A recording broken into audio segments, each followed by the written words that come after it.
मौजूद हैं Aditya Birla sun life AMC के सीईओ महेश पाटिल। इनसे बात करेंगे और जानेंगे कि मार्केट पर अब इस समय क्या व्यू बन रहा है। महेश पाटिल को जो Aditya Birla sun life AMC की इन्वेस्टमेंट टीम को लीड करते हैं और 3 लाख करोड़ से ज़्यादा का AUM मैनेज करते हैं। फंड और इन्वेस्टमेंट में ओवरऑल करीब 3 दशक का अनुभव महेश के पास है। व्यक्तिगत तौर पर भी ये जो फंड मैनेज करते हैं उसमें AB sun life frontline equity, Aditya Birla sun life multi cap fund और Aditya Birla sun life focus equity. Mahesh ji, good morning. बहुत बहुत शुक्रिया आज हमारे साथ इस चर्चा में शामिल होने के लिए और हमारे स्टूडियो में जुड़ने के लिए। सबसे पहले तो ये बताइए, इस ट्यूसडे को मिड कैप्स में एक बड़ा, जिसे कहते हैं, एक वोलेटाइल सेशन आया, बहुत शार्प करेक्शन आई। अगले 2-3 दिन में थोड़ी स्टेबिलिटी आई वापस, लेकिन जिस तरीके के मूव उससे पहले बने थे, एक क्या रिस्क फैक्टर ओपन हुआ है? क्या ट्यूसडे ने उसको एक तरीके से बताया कि एक मार्केट में इस समय रिस्क है मिड कैप्स स्मॉल कैप्स को लेकर, या वो एक एबरेशन था आपके हिसाब से? या सो आई थिंक लास्ट कुछ महीने से मार्केट में एक तरफ से it was a one way rally market में हो रही थी, एक तरफा रैली थी मार्केट में, और मिड कैप और स्मॉल कैप में थोड़ी ज़्यादा तेज़ी हुई थी। और उसके कारण उसका कारण ये भी था कि काफ़ी पैसा एक कैटेगरी में आया, स्पेशली म्यूचुअल फंड में। अगर देखा जाए तो लास्ट 6 महीने में मिड कैप और स्मॉल कैप कैटेगरी में ऑलमोस्ट 40-50% का जो इंक्रीमेंटल पैसा है वो ये कैटेगरी में आया है। और यहाँ पे small cap and mid cap जैसे आप जानते हैं, वहाँ पे स्पेशली स्मॉल कैप में लिक्विडिटी थोड़ी कम रहती है, तो अगर बाइंग ज़्यादा होती है तो स्टॉक प्राइसेस थोड़ा ज़्यादा तेज़ी से ऊपर जाते हैं। और उसके कारण आई थिंक थोड़ी सी एक तरह से जो बोलते हैं, बबल तो नहीं कहूँगा, बट ओवर एक्साइटमेंट हुई थी ये सेक्टर में। और जब भी ऐसी बात होती है तो कोई भी ऐसे एक माइनर शॉक आता है रैली तो उसका इम्पैक्ट हमें देखने मिलता है।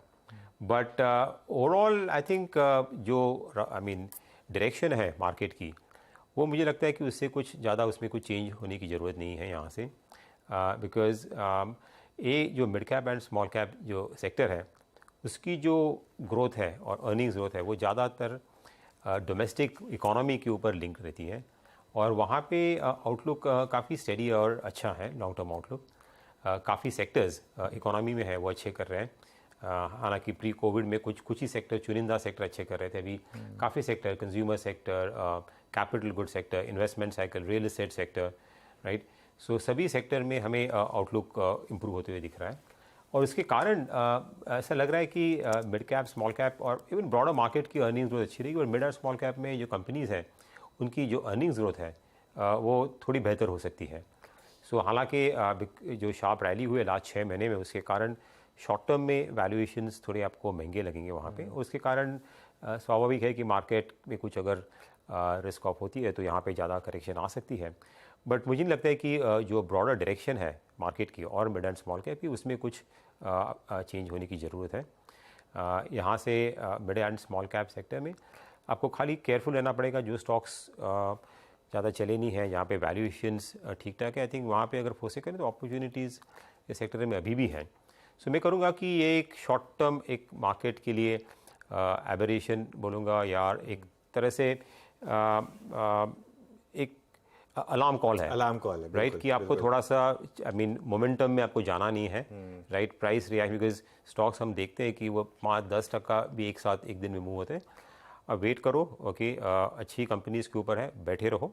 ज़रूरी नहीं कि यहाँ पे आपको प्रॉफिट बुक करके मार्केट से निकल जाना है, आई थिंक वो नहीं एडवाइस करूँगा। जो इन्वेस्टर्स म्यूचुअल फंड में कर रहे हैं उनको बोलूँगा उनकी जो सिप है, right, mid and small cap में, वो कंटिन्यू करती रहनी चाहिए। ओके, इकोनॉमी फेसिंग स्टॉक्स की आपने बात की, इकोनॉमी फेसिंग सेक्टर्स की। आज एक बहुत बड़ा मूव आ रहा है ऑटोज़ में। यहाँ पर आपका क्या व्यू है? क्योंकि एक काफ़ी शानदार मूव्स रहे हैं यहाँ पर। महिंद्रा एंड महिंद्रा जैसे स्टॉक्स में, TVS मोटर में बहुत शानदार मूव रहा है, बजाज ऑटो और आयशर मोटर्स, हालांकि आयशर में करेक्शन आई थी, लेकिन यहाँ पर अब टाटा मोटर्स में एक काफ़ी री रेटिंग हमने देखी है। इस स्पेस में आपका क्या व्यू है ओवरऑल, और विद इन ऑटोज आपको ज़्यादा क्या पसंद है? या सो ऑटो सेक्टर लास्ट 1 साल में काफ़ी अच्छा किया। वहाँ पे बहुत कमर्शियल व्हीकल्स और 4 व्हीलर्स और 2 व्हीलर्स भी अभी लास्ट कुछ 3-4 महीने में अच्छे किए हैं। हालांकि 2 व्हीलर्स रिकवरी थोड़ी सी डिलेड हुई थी, अभी भी प्री कोविड लेवल के जस्ट उसके आसपास ही हैं। सो ये सेक्टर में हमें लग रहा है कि एक तो वॉल्यूम रिकवरी है एंड सी रूरल इकोनॉमी जो है वो अभी भी वीक चल रही थी, राइट। और उम्मीद है कि ये monsoon, August was not I mean अगस्त में मानसून काफ़ी ख़राब था, सितंबर में थोड़ा पिकअप हो रहा है। अगर मानसून ठीक ठाक आता है और ये साल इलेक्शन ईयर है, नेक्स्ट ईयर, राइट, अभी स्टेट इलेक्शन है बट नेक्स्ट ईयर, तो वहाँ पे हम देखते हैं कि थोड़ी सी इकोनॉमी में स्पेशली कंजम्पशन में स्पेंडिंग, गवर्नमेंट स्पेंडिंग बढ़ती है तो कंजम्पशन में थोड़ी सी अपने को तेज़ी दिखती है।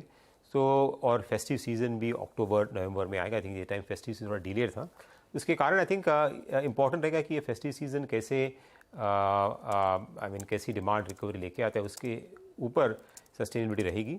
बट आई थिंक ओवरऑल ये सेक्टर में with in the auto sector में जो फोर व्हीलर्स है, राइट, वहाँ पे हमें ज़्यादा पॉजिटिव है। टू व्हीलर्स में बिकॉज ईवी की जो पेनिट्रेशन जो बढ़ रही है अभी धीरे धीरे, उसके कारण थोड़ी डिस्ट्रप्शन हो रही है। तो यहाँ पे कौन सी कंपनी उसका फ़ायदा ले सकती है और उसको नुकसान होगा वो हमें देखना पड़ेगा। हालांकि अभी क्लियरली दिख के आ रहा है कि कोई एक दो कंपनीज़ है टू व्हीलर्स में जहाँ पे उनका ईवी में भी काफ़ी अच्छे प्रोडक्ट्स हैं।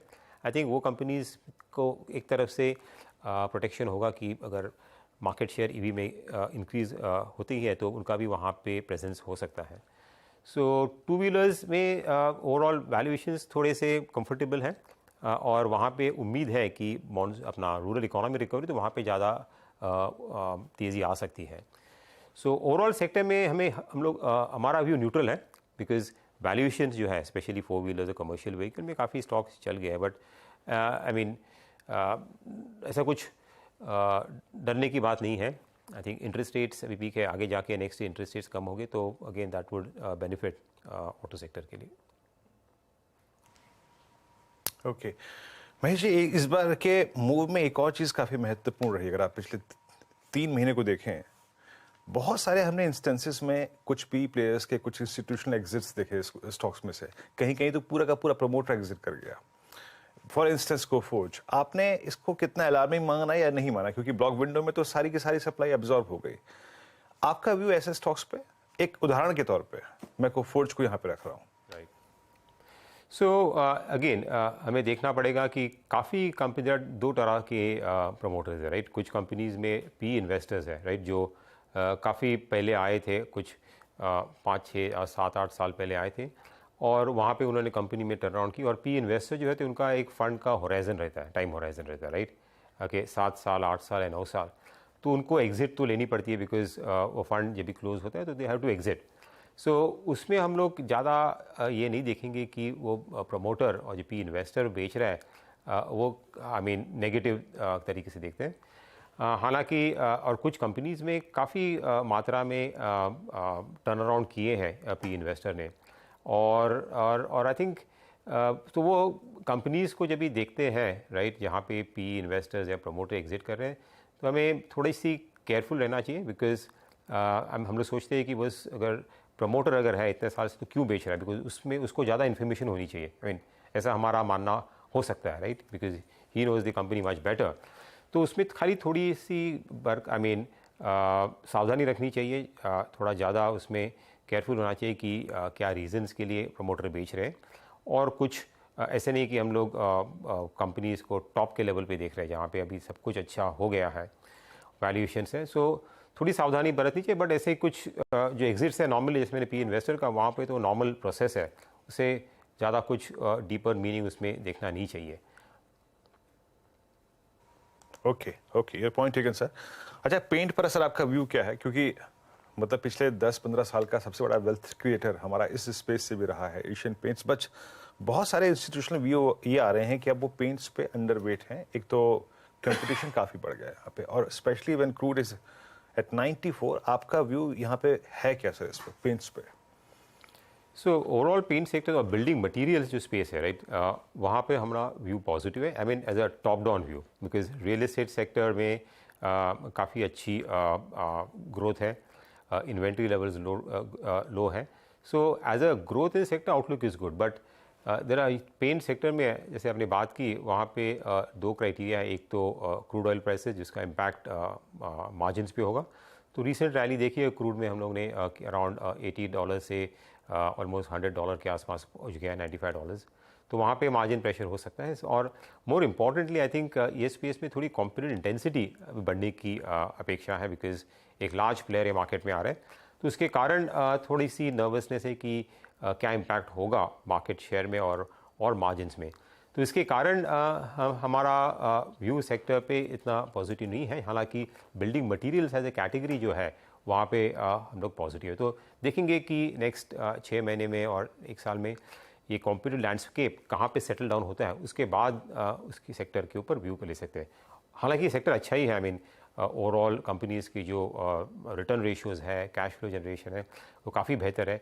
तो कोई भी करेक्शन आती है तो देख के आई थिंक ये सेक्टर में ऑब्वियसली देखना चाहिए। वैल्यूएशंस काफ़ी महंगे हो गए थे सेक्टर में, बिकॉज उनका runway of growth was very good.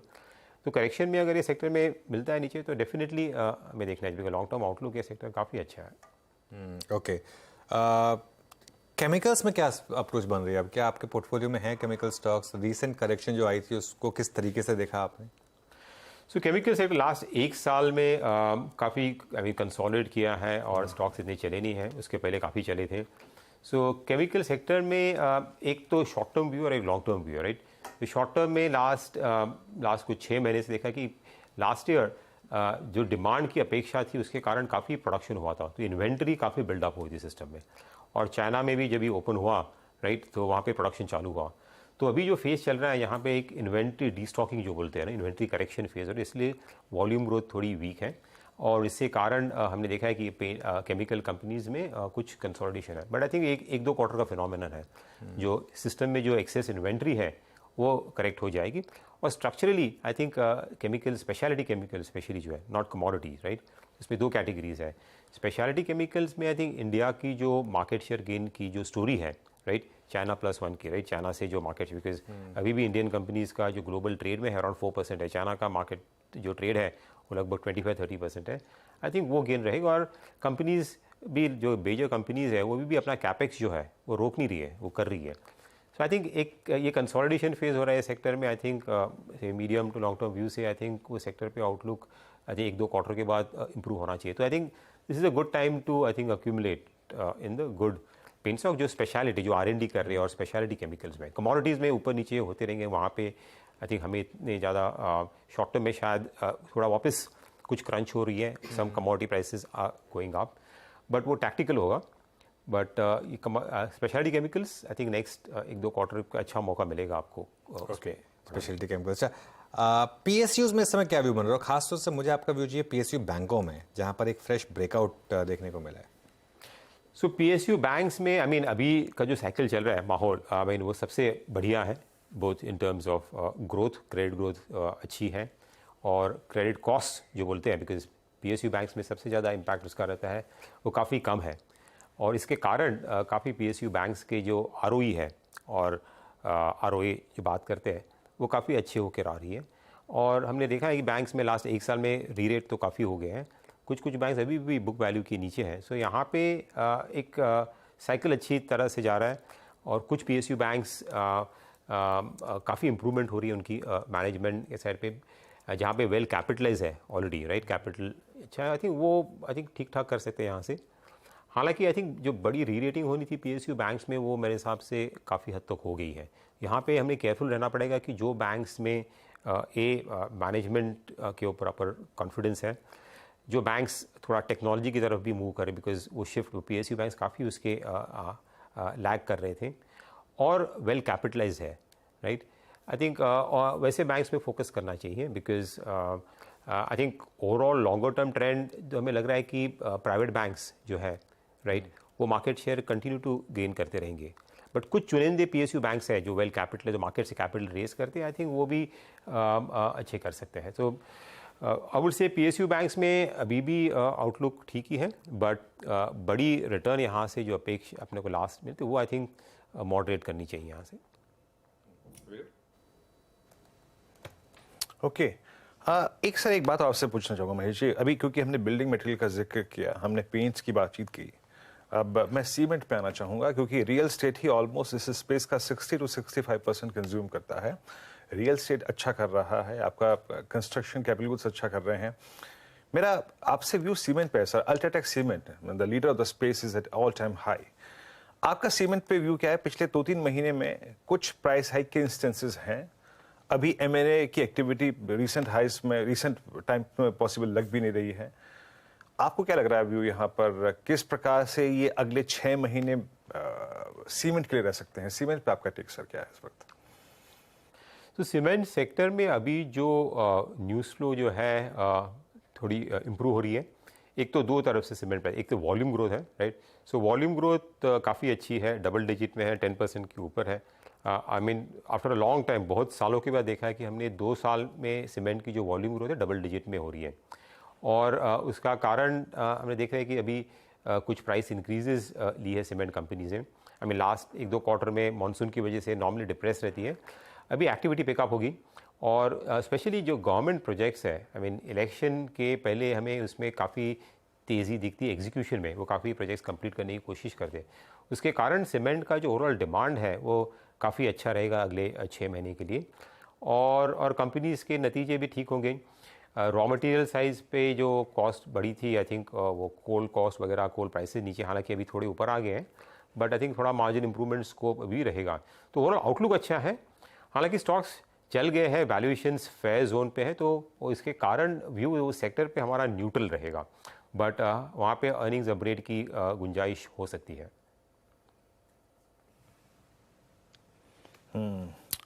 वैसे बहुत बहुत शुक्रिया, आप इस कार्यक्रम में शामिल हुए, सभी सेक्टर्स पे, सभी स्टॉक्स पे, इनफैक्ट और इंडस्ट्रीज पे अपना एक ब्रॉडर व्यू दिया आपने। बहुत बहुत शुक्रिया इस कार्यक्रम में शामिल होने के लिए।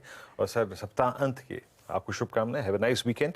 Thank you. इंडस्ट्रीज पे लौट के आते हैं। 20,150 डे हाई की ट्रैजेक्टरी तो नहीं, लेकिन मोर और लेस डे हाई की ट्रैजेक्टरी है। और बैंक निफ्टी फिर एक कमिटमेंट, एक जुझारूपन अनुज दिखाता हुआ 46,100 की ट्रैजेक्टरी में। और मिड कैप की स्थिरता, मिड कैप करीब करीब 40,937, यानी अब हमने मंगलवार का अप्रोक्सीमेटली 60% लॉस अनुज कंपनसेट कर लिया है। वीरू, बहुत पॉजिटिव है ये मार्केट के लिए, और सेंटिमेंट काफ़ी वापस इम्प्रूव हो रहा है। एक स्टॉक में ज़रा देख रहा था, एक बार चोलामंडलम वापस लेकर आई है, ये काफ़ी मजबूत है स्टॉक। आज NBFCs में एक्चुअली अच्छा मोमेंटम है, चोलामंडलम इसको लीड कर रहा है, लेकिन मन्नापुरम भी डे हाई पर आया, तो ये काफ़ी अच्छा शानदार मूव हुआ। कोई और स्टॉक स्पॉट किया वीरू? मैं अनुज थोड़ा सा बैंकिंग पे एक बार मैं फोकस कर रहा था, क्योंकि HDFC बैंक में थोड़ा सा लोअर लेवल से मूव आया था। डायरेक्टर साहब, HDFC बैंक का चार्ट लेके आइएगा। 1658 थोड़ा सा क्या अभी डे हाई पर है, और ये बैंक निफ्टी को 100 अंक दोबारा देने का सबसे बड़ा दावेदार, मतलब जो पीछे कंट्रीब्यूटर है वो HDFC बैंक है। 1658। सुदीप, आपकी राय क्या होगी? ये 8 अगस्त का एक स्विंग हाई था, करीब करीब 1663, जो कि इस रेंज का हाईएस्ट क्लस्टर है।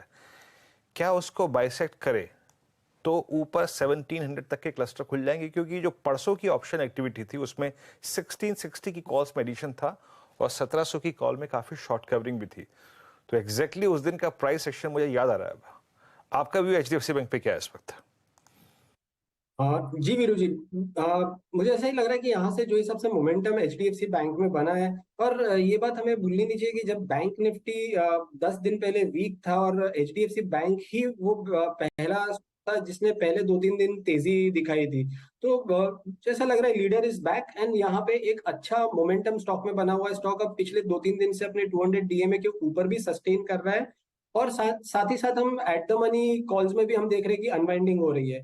तो मुझे लग रहा है कि जरूर ये एक हिंट है कि ये स्टॉक यहाँ से और ऊपर जाएगा, और हम ये स्टॉक को इस बार हम देख रहे हैं कि 1700-1720 के लेवल भी एक बार हम आते हुए देख पाएंगे अगले कुछ 4-5 सेशंस में। तो इसके लिए मुझे लग रहा है 1620, 1615 अब एक बहुत महत्वपूर्ण सपोर्ट है। जब तक ये लेवल होल्ड करता है, तब तक हम ऊपरी लेवल पे अराउंड 1700, 1730 के लेवल्स आते हुए देख पाएंगे ये स्टॉक में। ऑलराइट, चलिए फिर बहुत बहुत शुक्रिया सुदीप हमारे साथ जुड़ने के लिए आज, और इन सब स्टॉक्स पर अपनी राय देने के लिए। और अब वीरू और मैं आपसे विदा लेंगे, और नीरज जी स्टूडियो में आ चुके हैं ट्रेडर्स हॉटलाइन के लिए। Neeraj ji, good morning, over to you. Good morning Anuj. और 20,147 जर्नी तो ऊपर की तरफ बढ़ रही है, कोई खास लेवल जहाँ पे ध्यान रखना है? अब तो यहाँ से रेजिस्टेंस एक्चुअली मार्केट में कुछ है नहीं, लेकिन एक छोटा सा रेजिस्टेंस है 20,170 के आसपास, जो 2 दिन हमारा लगातार हाई रहा है यहाँ पर 20,170 175 के आसपास। आज सेंसेक्स की भी एक्सपायरी है, तो मैं सेंसेक्स पर भी नज़र रख रहा था, और HDFC बैंक पर खास नज़र है, वो थोड़ा लीड कर रहा है मार्केट को, ऑटोज लीड कर रहे हैं।